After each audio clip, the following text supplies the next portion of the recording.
Let's start the class. आप लोग start करते हैं द यूनियन। जो आर्टिकल 1 में जो डिफाइन किया गया यूनियन क्या है, what is the union. Let's understand the union. Union and citizenship दो बड़े इंपॉर्टेंट टॉपिक है हमारे सिलेबस के। Let's try to understand this.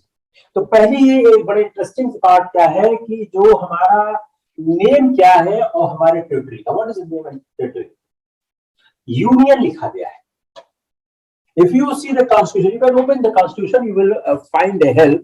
अगर आप Constitution का आर्टिकल 1 खोलें, ओपन द Constitution, आपको थोड़ा और हेल्प मिल जाएगी कि जो आर्टिकल 1 क्या होता है, name and territory of the union. क्या गया, India,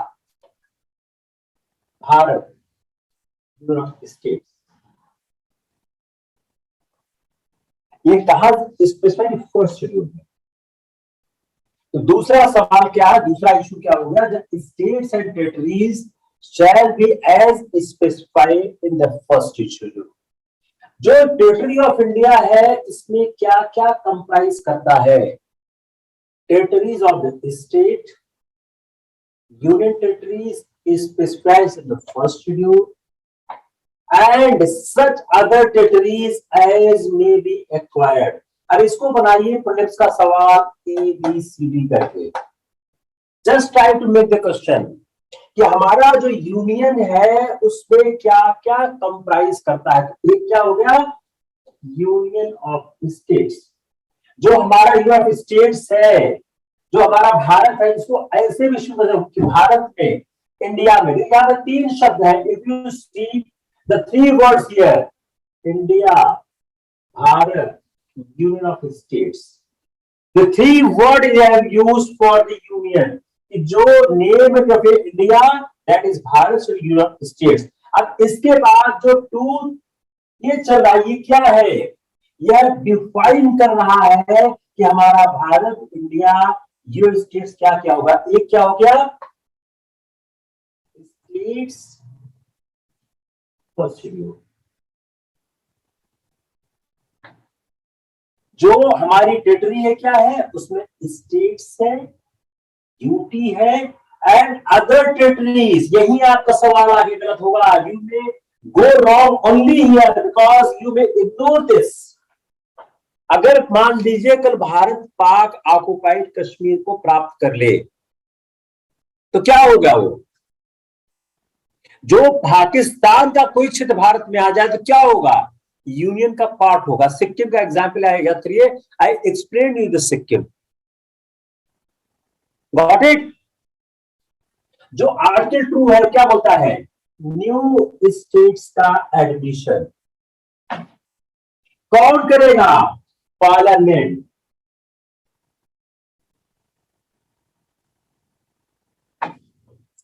terms and conditions as it thinks fit. तो क्या हो गया, अगला सवाल, न्यू स्टेट के एडमिशन की पावर किसके पास है, पार्लियामेंट। अब इस पावर में स्टेट्स का कोई रोल नहीं है, only role has the parliament. State do not have any role in establishing the state. तो अगर आपको स्टेट जाना है तो क्या करना होगा, जो पार्लियामेंट के पास पूरी पावर है स्टेट को किसी पार्ट ऑफ द सिस्टम को अपने आप में शामिल करने के लिए। तो दूसरा क्वेश्चन क्या हुआ, एडमिशन कैसे होगा। तीसरा पॉइंट, जो आर्टिकल 2 और आर्टिकल 3 है वो प्रोवाइड क्या करता है, amendment of the first and fourth schedule. First and fourth schedule.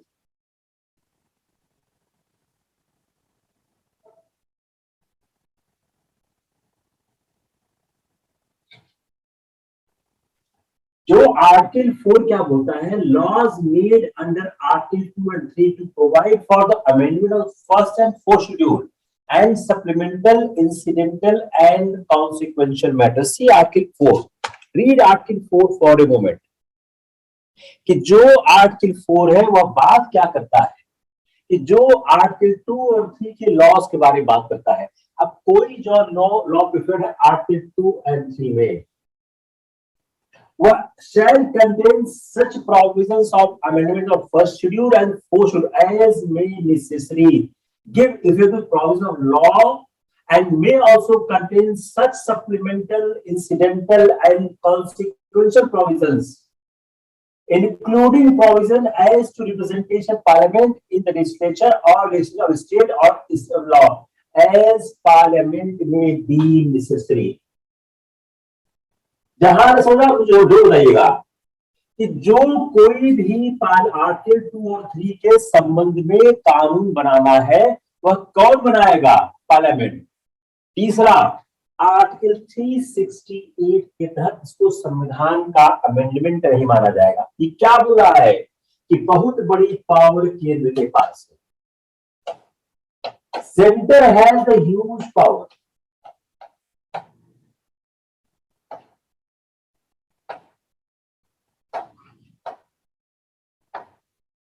What is issue? It's clear or not clear? नहीं क्लियर हुआ?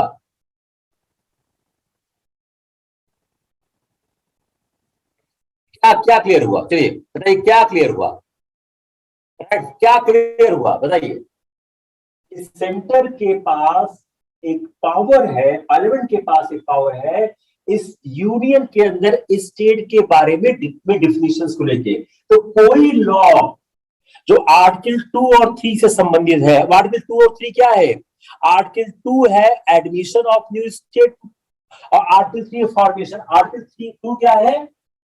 Admission of new state. Article 3 क्या है? फॉर्मेशन। तो फॉर्मेशन है, एडमिशन ऑफ स्टेट की पावर किसके पास है? अब आर्टिकल 3 को और पढ़िए।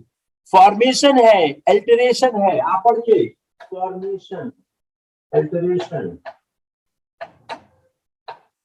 If you see the 3 words in article 3 words क्या क्या है? Formation, alteration of areas, boundary, names. तो फॉर्मेशन है, अल्टरेशन है, नेम है। Formation, alteration, name. ये पावर किसके पास है? सेंटर के पास है। State has no role in this regard. State के पास कोई रोल नहीं है। तो ये बहुत इंपॉर्टेंट पार्ट है। If you compare with the American constitution, American constitution does not have such type of the power. Clear हुआ नहीं हुआ? अब आर्टिकल 1 जो कॉन्स्टिट्यूशन का है, जो डिक्लेयर करता है कि India shall be union of the states. Let's try to interpret this. अब टर्म यूनियन का, अब यहां टर्म यूनियन का इस्तेमाल किया गया है। What is the purpose? What is advantage? Union term के इस्तेमाल का एडवांटेज क्या है कि यह हमारा जो हमारा राज्य क्षेत्र बना है, it is not the result of agreement. जो अमेरिकन फेडरेशन है वह एक रिजल्ट ऑफ एग्रीमेंट है, बट जो हमारा यूनियन है, because we use the word union, it is not the result of agreement. Second, no right to secede. Federation से secede करने का कोई राइट नहीं है। तो इसलिए जो हमारा फेडरेशन यूनियन है क्या है? It is indestructible. यह इंडिस्ट्रक्टिबल है, इसको समाप्त नहीं किया जा सकता। आर्टिकल 2 का पॉइंट करता है पार्लियामेंट। जो आर्टिकल 2 क्या बोलता है? अभी आर्टिकल 1 का यूनियन ये सिग्निफिकेंस रहता है। Just try to interpret, understand the interpretation. The interpretation of the union in article 1 explaining these two issues. Now come on the article 2, which provides the ample power of parliament admit,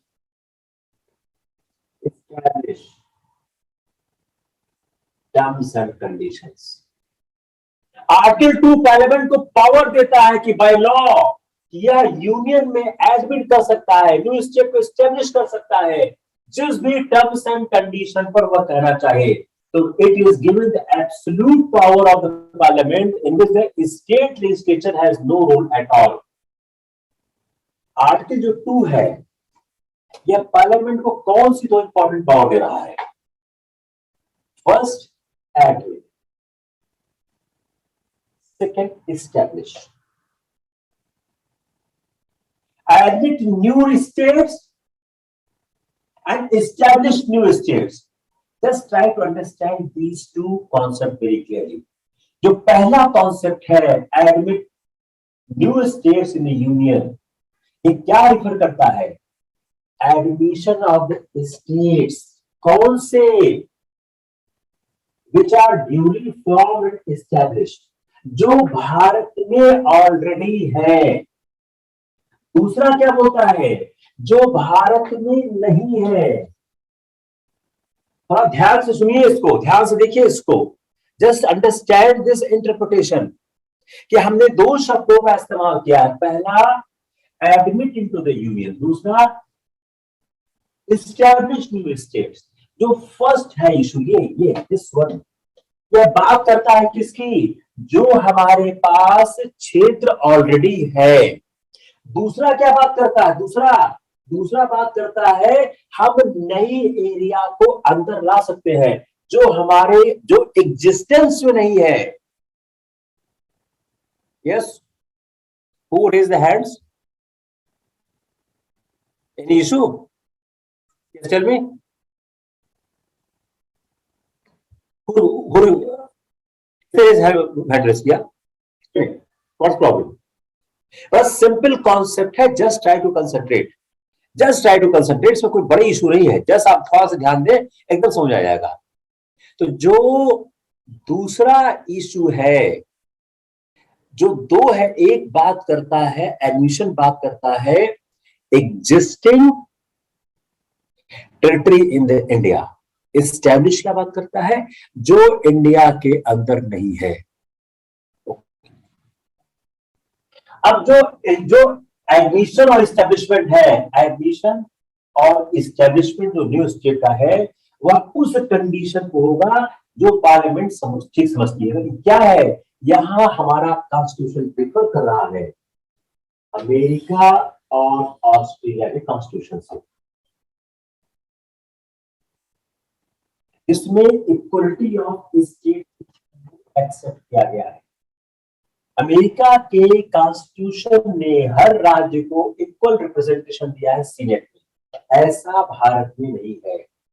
तो जो equality apply करती है new state के admission में by the Congress in the union, तो this, यह जब भी कोई नया राज्य क्षेत्र कांग्रेस एडमिट करेगी तो वह नया राज्य क्षेत्र को सीनेट में इक्वल रिप्रेजेंटेशन देना होगा।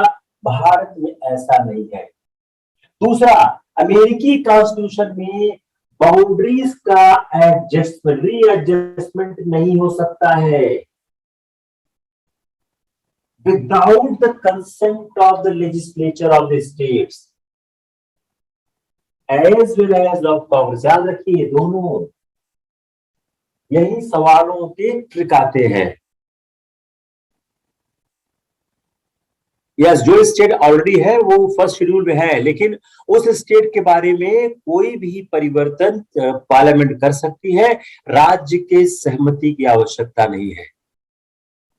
Whatsoever the state already India is having, the composition of those states can be altered or changed by the parliament suo motu. There is no need to have any consultation from the state. One is the state inside the India, and there is the state outside India. The establishment means, I have clearly said, probably you missed at that point of time, but उसको साफ साफ बता दीजिए। Just see this, read this. जो first part है, हमने दो बात की है, एडमिट, एस्टैब्लिश। एडमिट क्या है? एडमिट बात करता है जो ड्यूली फॉर्म्ड है। एस्टैब्लिश बात करता है, एस्टैब्लिश क्या बात करता है? Which is not in existence. तो जो पहला पार्ट बात करता है power to admit and power to establish, clear? जो इस समय भारत में जितने राज्य है, यूपी है, एमपी है, बिहार है, राजस्थान, तमिलनाडु है, उन राज्यों के बारे में जब भी फैसला होगा, वह कौन से राज्य हो गए जो भारत के अंदर है। मान लो कल किसी बर्मा के राज्य के बारे में फैसला करना हो, पाकिस्तान के राज्य के बारे में फैसला करना हो, तो what is this? This is establish, नया राज्य क्षेत्र भारत के अंदर में आ रहा है। First time I'm very happy the question has been raised this, because if you have not raised this question I may have the doubt कि आप लोग समझ रहे हो, क्योंकि ये सवाल मुझको भी समझने में वक्त लगा जब पहली बार पढ़ा रहा था। When first time I was teaching the polity long back, I also tried to understand this concept.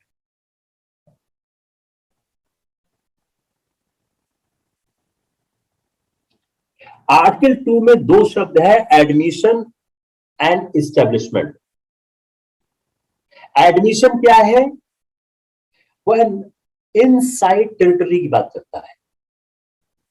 Establishment क्या है? इस्टेब्लिशमेंट क्या है? Which is not in existence before, जो पहले एग्जिस्टेंस में था ही नहीं, तो वो भारत के अंदर का भी हो सकता है, भारत के बाहर का भी हो सकता है। तो एडमिशन क्या है? जो स्टेट्स ड्यूली फॉर्म्ड है। दूसरा क्या है? जो एस्टेब्लिशमेंट क्या है? जो एग्जिस्टेंस में ही नहीं है।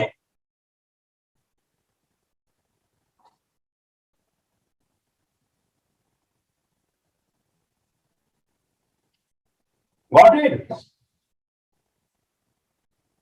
यह साफ साफ है कि फर्स्ट क्या है? New states. दूसरा क्या है? Establish new states. Admit new state, establish new states. तो पहला पॉइंट क्या रिफर कर रहा है? जो ड्यूली फॉर्म्ड है एंड एस्टेब्लिश्ड है। सेकंड क्या करता है? Which was not in existence, जो पहले एग्जिस्टेंस में थे ही नहीं। तो जो एडमिशन और एस्टेब्लिशमेंट ऑफ न्यू स्टेट है वह उसी टर्म कंडीशन में होगा जिस टर्म और कंडीशन में पार्लियामेंट चाहे। यहां पर हमारा कॉन्स्टिट्यूशन अमेरिका से डिफरेंट है। जो हर राज्य है अमेरिका में उसका इक्वल नंबर ऑफ रिप्रेजेंटेटिव है सीनेट में। यह अप्लाई करेगा जब नया राज्य कोई ऐड किया जाएगा। जो एडजस्टमेंट ऑफ द बाउंड्री है वह यूनियन कर सकता है बगैर कंसेंट ऑफ लेजिस्लेचर के इन इंडिया, लेकिन यह नहीं हो सकता है अमेरिका में। अमेरिका का जो फेडरेशन है क्या है? वह रिजल्ट ऑफ एन एग्रीमेंट है। वेरियस जो इंडिपेंडेंट कास्ट स्टेट्स हैं उनके एग्रीमेंट का एक रिजल्ट है, इसलिए एग्रीमेंट को अल्टर नहीं किया जा सकता without the consent of legislatures. In contrast to this, Indian Federation is not result of any agreement. The different states in India is not coming together due to any agreement. There is no provision in the Constitution जो right देता हो कि आप अलग हो जाओ, कि आप अलग हो जाओ, ऐसा कोई राइट नहीं देता है। और कंप्लीट इक्वलिटी की बात स्टेट के बीच में कहीं नहीं है। कोई भी कंप्लीट इक्वलिटी की बात स्टेट में नहीं की जा सकती है। If you read article 3, there are 4 words. A, form a new state by separation of territory from any state. B, increase the area of the state. C, diminish of the area of any state. D, alter the boundary of any state. E, alter the name of any state. अब A B C D E आपको याद होना चाहिए, क्योंकि आपके option में A B C D ही आएंगे। एक ही राइडर इसमें है। You read the proviso. वो पार्लियामेंट में इंट्रोड्यूस करने के पहले प्रेसिडेंट का रिकमेंडेशन आवश्यक है। नेक्स्ट पॉइंट हम समझने की कोशिश करते हैं। अगर आप इसका प्रोविजो का आप पढ़ें, if you see this, the formation and alteration of boundaries, article 3 क्या बोलता है? इफ यू रीड, दो बात बोलता है, बाउंड्रीज एंड नेम्स।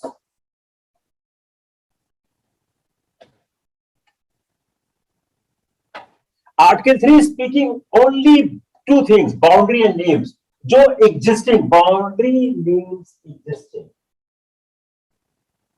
अब इसमें भी काम कौन करेगा? पार्लियामेंट या पार्लियामेंट करेगा।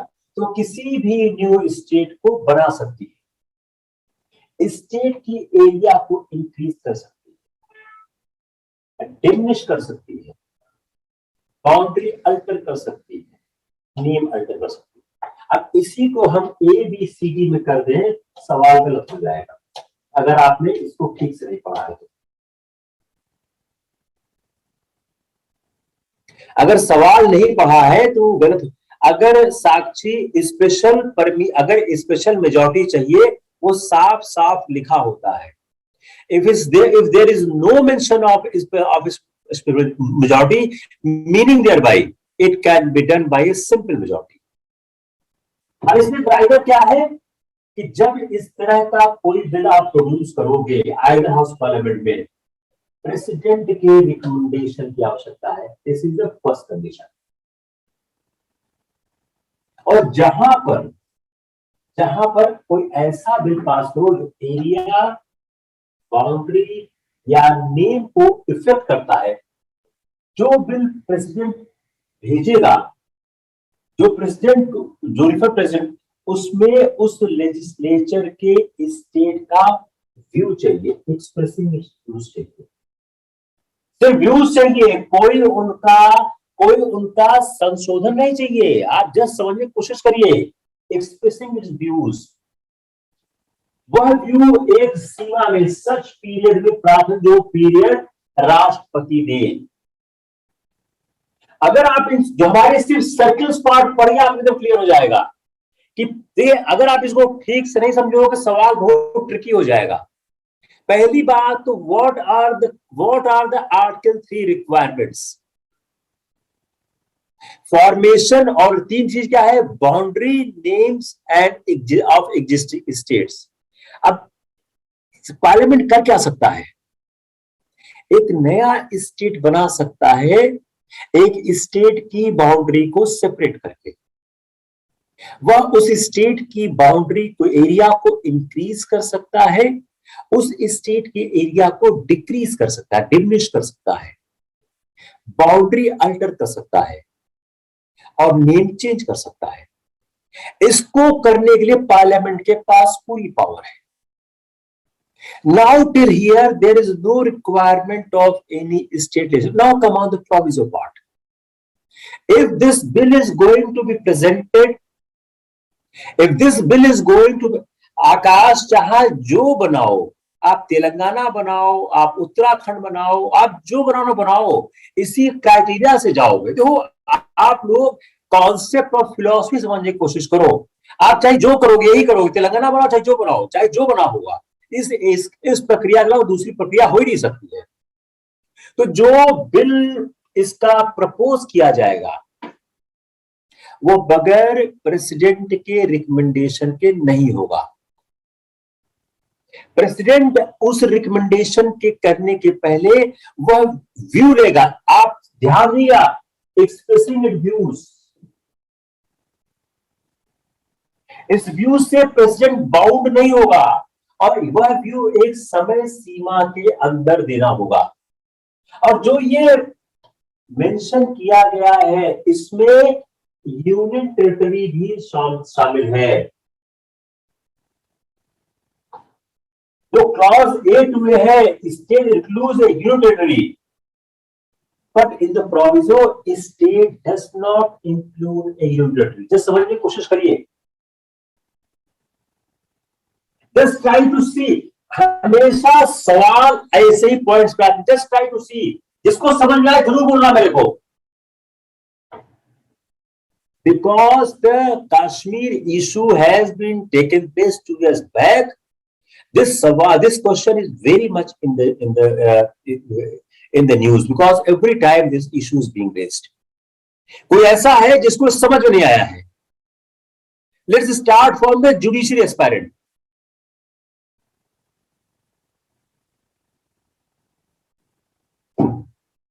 यहां बात हो रही है, तो यहां बात हो गई है पार्लियामेंट की, यहां बात हो रही है स्टेट की, लेकिन स्टेट की बात में वो शामिल नहीं है that state permission is required, no, expressing views is required, but that expressed views by the state is not bound to the president. Second, the definition of the state for A to E, state includes union territory, but for this proviso, this state does not include union territory. What meaning thereby? For to apply this provision,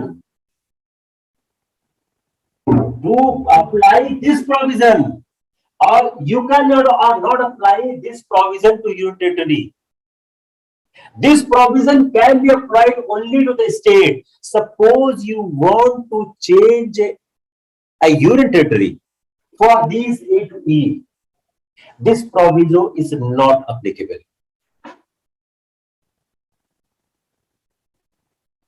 Got it?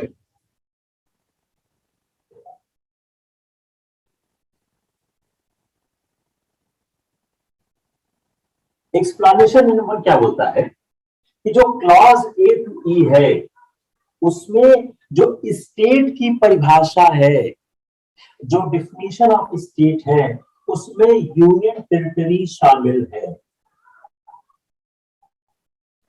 For clause A to E, in the definition of the state, union territory is included, but for the proviso in the definition of the state, union territory is not included. What is meaning thereby? For making any change in the union territory as described in A to E, you have not bound to ask the opinion of the state or have the recommendation of the president to present it. That's clear?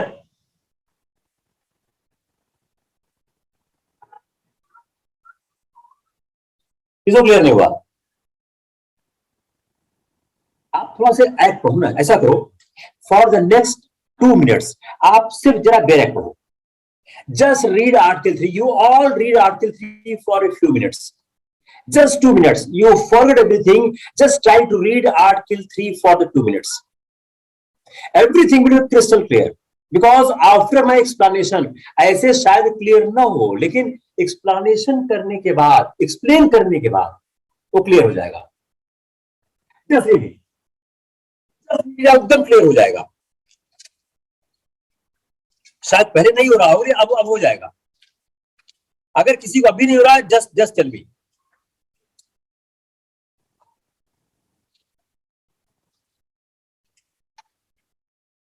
Read for the few minutes. 2 minutes आप just उसको पढ़ो और दिमाग apply करने की कोशिश करो, एकदम क्लियर हो जाएगा.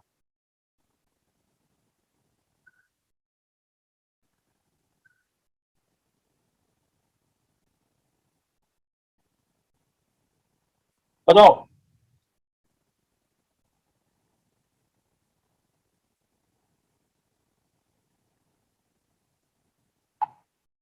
बताओ.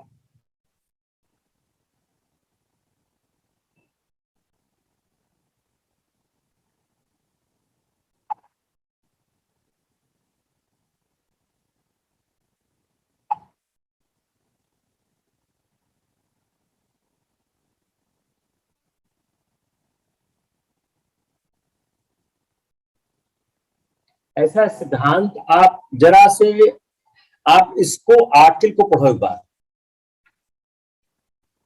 प्रोविजो क्या बात करता है, आप सब भूल जाओ, यूटी और स्टेट. प्रोविजो क्या बात करता है? प्रोविजो ये बात करता है कि अगर आप नेम चेंज कर रहे हो, एरिया चेंज कर रहे हो, तो आप एक तो राष्ट्रपति की अनुशंसा पर आप कहते हैं बिल पेश करिए, दूसरा राष्ट्रपति एक्सप्रेस ओपिनियन ले ले. जब हम आते हैं एक्सप्लेनेशन 1 पे, तो क्या बोलता है कि जो यह प्रोविजो जो बोलता है कि किसी भी एरिया के नाम को बदलना, उस स्टेट के एरिया को बदलना, उस एरिया के बाउंड्री को बदलना, अगर वह यूनियन टेरिटरी है तो न तो राष्ट्रपति की अनुशंसा की आवश्यकता है और न ही तो न तो कहते हैं यूनियन टेरिटरी के ओपिनियन की। अब आप ये सवाल कि what is the provision to alter और change name of any UT, अब इसमें क्या रहेगा बताइए मेरे को आप।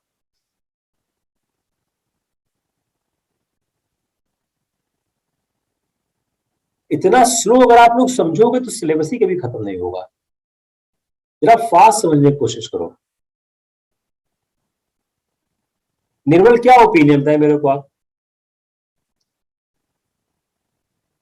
देखिए आपको मैं एक क्लू देता हूं, आप लोग पहले से पढ़ के आने की कोशिश करिए, नहीं तो क्या है लेक्चर वहीं अटक जाएगा जहां पे अटका हुआ। दूसरा ये ऐसी रेस है जो पीछे छूट जाता है उसको कोई आदमी आगे ले जाता तो पीछे छूट जाता है सब।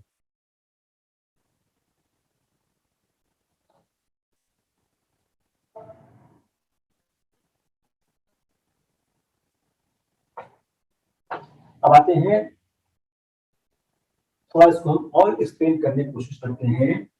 पार्लियामेंट के पास एक राइट है, वह इंक्रीज और डिक्रीज कर सकता है एनी एरिया। सेम चीज है जो जो power to form new state है अंडर 3A इंक्लूड करता है power to form a new state और union territory.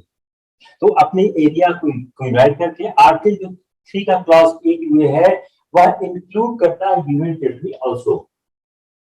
There is no consent is required under the name of the state। कोई consent की कोई रिक्वायरमेंट नहीं है। जो एक्सप्लेनेशन है आप एक्सप्लेनेशन को फिर से पढ़ें, आपको समझ जाएगा। जो एक्सप्लेनेशन साफ साफ बोलता है in the article 8 state includes union territory but in the proviso state does not include union territory, साफ साफ लिखा हुआ है। अब कंडीशंस क्या है एक स्टेट के फॉर्मेशन की। अब ये सवाल आप आ सकते हैं, मैंने सवाल को बनाने की कोशिश की है कि जो पहला क्या है, कोई बिल फॉर्मेशन के लिए इसमें क्या होगा, formation of new states, alteration of boundaries, means of the state. तब तक नहीं होगा जब तक रिकमेंडेशन ऑफ द प्रेसिडेंट नहीं होगा। सेकेंड, जो एरिया जो बिल अफेक्ट कर रहा है एरिया, बाउंड्री और नीड्स ऑफ द स्टेट को प्रेसिडेंट के लिए जरूरी है कि यह बिल रिफर करे लेजिस्लेचर ऑफ द स्टेट के लिए।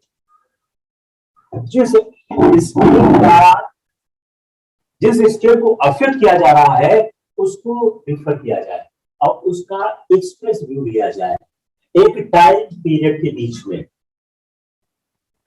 जो स्टेट लेजिस्लेचर को बिल रिफर किया करता है, अगर वह अपना express view with in the period नहीं देता है तब बिल को पार्लियामेंट में इंट्रोड्यूस किया जा सकता है। तो अगर व्यूज प्राप्त नहीं होता है एक समय सीमा के अंदर तो वह बिल राष्ट्रपति प्रस्तुत कर देगा। तीसरा, जो व्यू पॉइंट होगा पार्लियामेंट उससे बाउंड नहीं, जो स्टेट लेजिस्लेचर का व्यू पॉइंट है उससे पार्लियामेंट बाउंड नहीं है। अगर कोई जरूरत नहीं है फ्रेश रेफरेंस करने की स्टेट लेजिस्लेशन एवरी टाइम, अगर आपने बिल प्रस्तुत कर दिया, अरे ये सवाल बहुत इंपॉर्टेंट है, अगर आपने बिल प्रस्तुत कर दिया और उस बिल के प्रस्तुत करने के बाद अमेंडमेंट हो रहा है बिल में, तब उस पर कोई जरूरत नहीं है किसी भी तरह की ओपिनियन के लेने के लिए। तो इन बातों से क्लियर हो रहा है कि जो वेरी एग्जिस्टेंस, अभी यहां क्वेश्चन आ गया, ये question very existing state,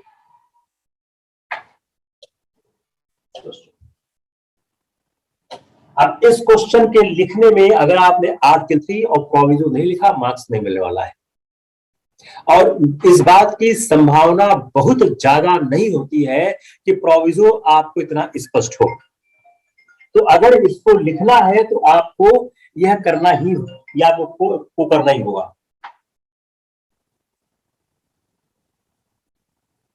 got it? बोलिए, किसको क्लियर नहीं हुआ?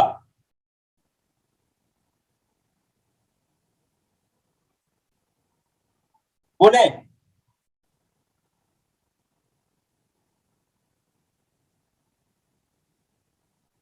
बोलिए।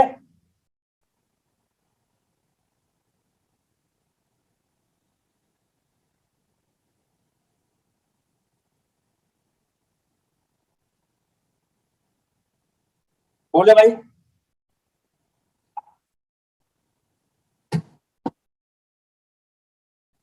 आते हैं इस पे।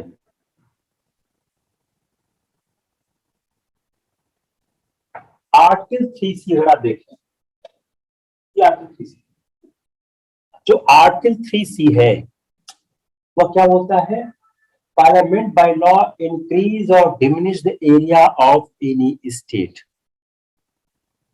पार्लियामेंट के पास पावर है to cut away the entire area of the state, to form a new state और to increase the area of any state.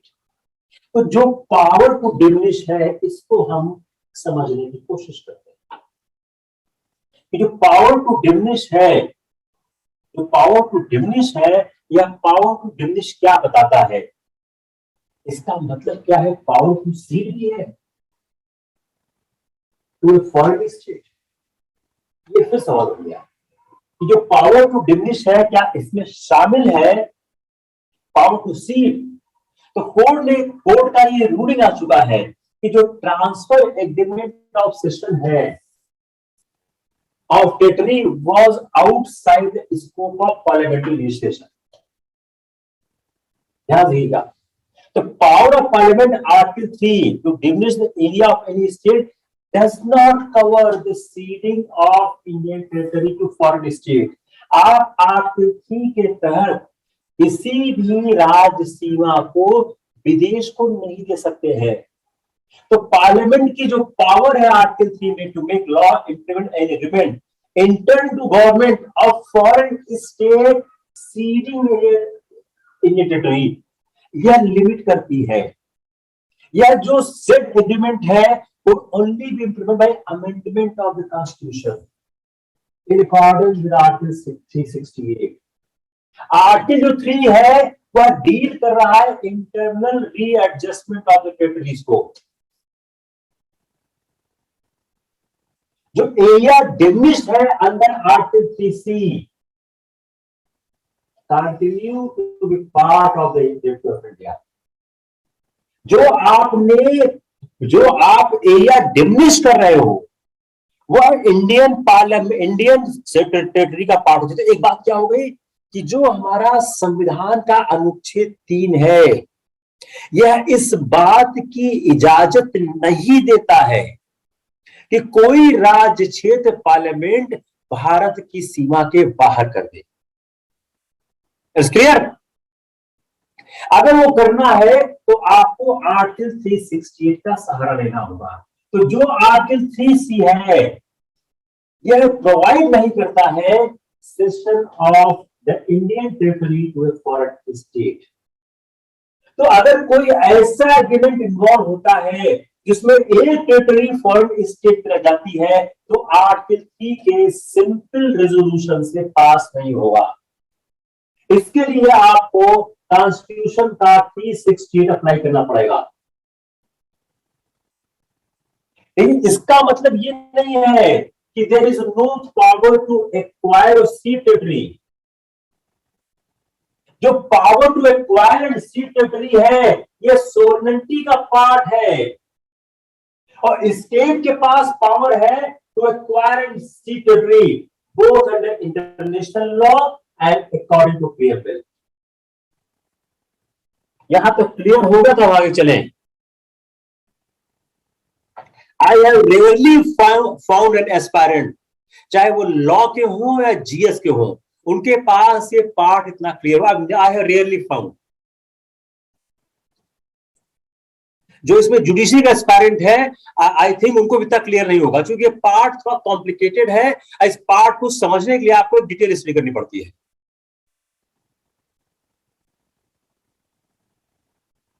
Clear? We can move on.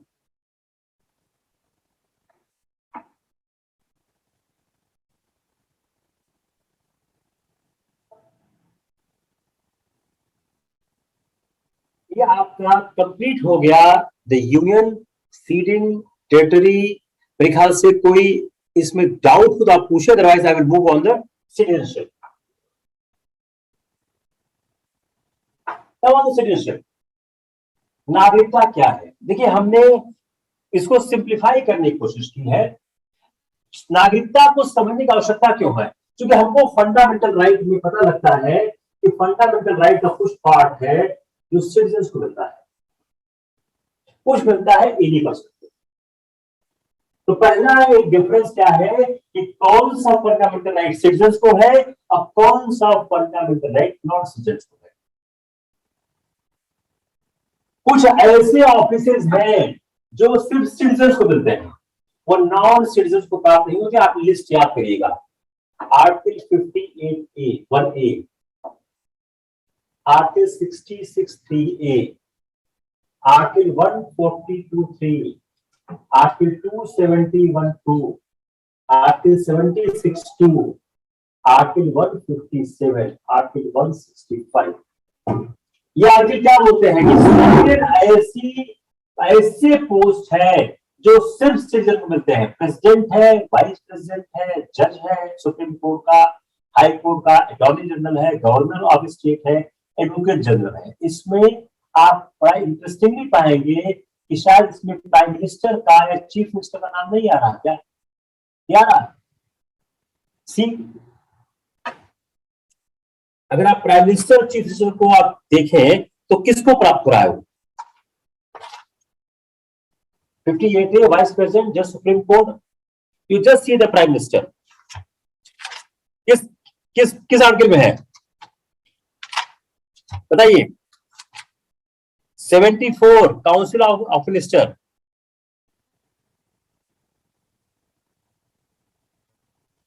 Prime minister किस, प्राइम मिनिस्टर कौन हो? क्या कहीं लिखा हुआ ये?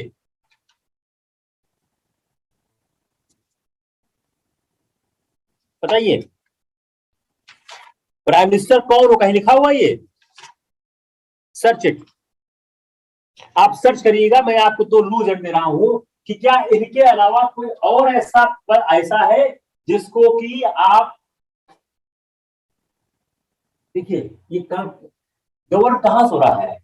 Right to suppress for election, house of the people of the union assembly. ये कौन होगा? Member of parliament. ये सब कौन होंगे? ये सिटीजन होंगे, कन्फाइंड टू सिटीजन्स। तो जो प्राइम मिनिस्टर है क्या है? प्राइम मिनिस्टर को देखिए, अगर आप देखें तो प्राइम मिनिस्टर कौन होगा ये नहीं लिखा हुआ है, लेकिन आप देखिए मेंबर ऑफ पार्लियामेंट कौन होगा? वो सिटीजन ही होगा। तो आपको डिराइव कहां से हो रहा है? यहां से हो रहा है कि member of parliament, member of assembly citizen ही हो सकते हैं। तो जो उसमें से जीतता है ओनली ही can become prime minister, chief minister. Therefore, if it is not written clearly here, the meaning thereby it has been already qualified कि for becoming the member of his assembly and the parliament and going to parliament, you need to be citizen. Therefore, council, therefore, prime minister and chief minister will be certainly a citizen. अब parliament ने क्या किया? जो article 19(1)D है, अब also confined to citizens.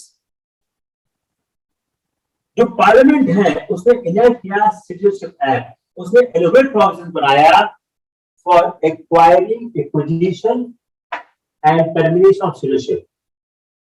जब सब संविधान बन गया तो सिटीजनशिप को प्राप्त करने या खोने के लिए वो एक पार्लियामेंट ने एक्ट बनाया, और इस पार्लियामेंट के एक्ट को पढ़ना पड़ेगा Part 2 of the Constitution.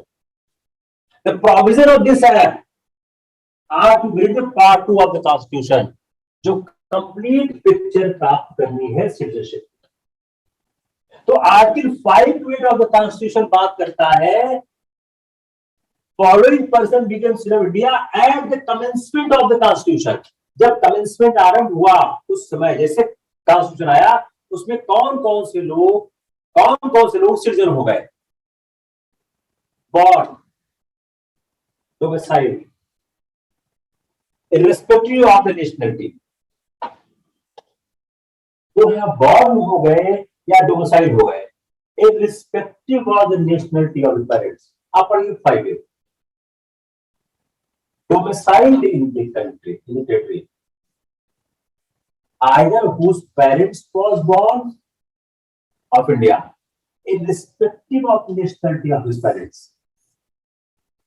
or the place of birth। ये क्या है? ये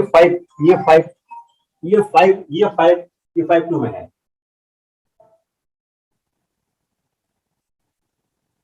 तीसरा, हर आदमी जिसका फादर या मदर इंडिया में बॉर्न किया हो, but who had his domicile in the territory of India, had been already residing within the territory of India not less than 5 years immediately commencement of the constitution। इस case में nationality of the person's parent is immaterial। Is this subject of जो Portuguese settlement थे, residing in India for not less than 5 years, cast पहले with the intention of India to become a citizen of India at the commencement of the constitution। अब C5C देखिए, C5C, grade 5C, इसके आने की संभावना कम है, लेकिन सिटीजनशिप पढ़े जाकर पढ़ देते हैं, हालांकि इसके चांसेस कम होते हैं। Who has been already resident in the territory of India for not less than 5 years immediately preceding such commencements, वह सिटीजन होंगे। अब लॉस ऑफ इंडियन सिटीजनशिप, जो लॉस क्या होगा उसमें किस तरह से लॉस कर सकते हैं? 3 ways: renunciation, termination, deprivation. Renunciation क्या है? वॉलंटरी एक्ट है, आप अपनी सिटीजनशिप छोड़ दो, क्या आपका सिटीजनशिप थी, आपने दूसरे कंट्री में आप जाए, आपने छोड़ दिया। टर्मिनेशन, यह ऑपरेशन ऑफ लॉ से होती, जैसे ही एक citizen of India voluntary acquire करता है सिटीजनशिप ऑफ अनदर कंट्री, यह टर्मिनेट हो जाएगी। Deprivation is a compulsory termination of the citizenship of India. एक गवर्नमेंट ऑर्डर पास में अदर गवर्नमेंट सेटिस्फाई होती है on the heading of certain contingencies. उदाहरण तौर देखिए, if citizenship have been acquired person by fraud,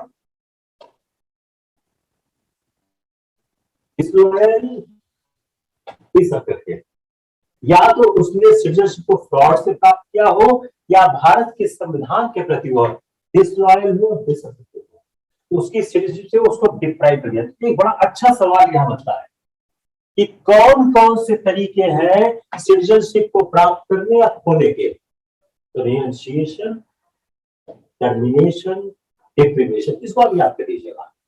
ये तीनों की परिभाषाएं मैंने आपके सामने लिखी।